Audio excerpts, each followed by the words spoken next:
Okay, so this game right here, right?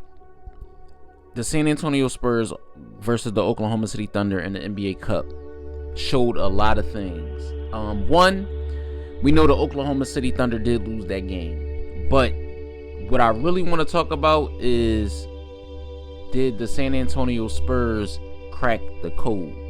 And by cracking the code, I mean not only beating the Thunder, but the way they beat the Thunder and how they used this guy, Victor Wembanyama. Now, we know Wemby was out for some time due to injury and things like that.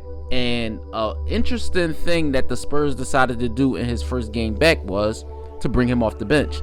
Now, I was skeptical about that. I didn't know how it was going to fare with them bringing Wemby off the bench, minutes restriction, etc., etc. Now, it worked.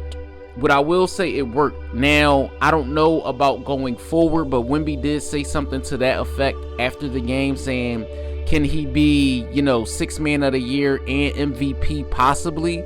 Now, I don't know if he was saying that in a joking manner, but we know the type of player that Victor Wembanyama is when he's on the floor. He's a generational talent. Plus minus was through the roof in this particular game with,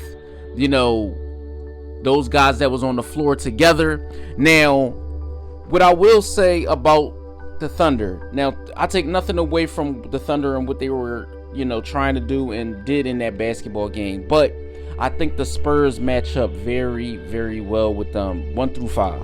When you look at the matchup that is Steph Castle with SGA, when you look at the matchup that is Jalen Williams and a guy like dare I say, a Devin Vassell, or you even look at a Harrison Barnes, you look at Wemby. I mean, top to bottom, there's positions where guys ultimately make, their name and make their game known. Now, when I look at bench wise, it's the same thing.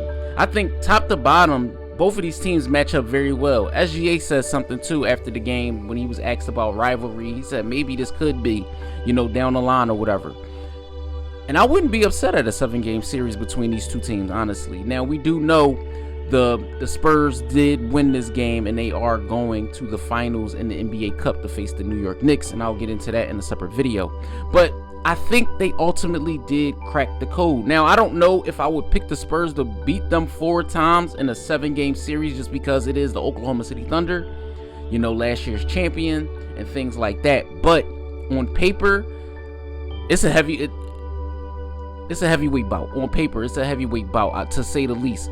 And to go even further, I think that you have guys with a chip on their shoulder. You still have De'Aaron Fox out to prove that, he can be that all-star in that setting. So I can't wait to see what the future holds with both of these teams involved and go forward from there. So let me know what you guys think.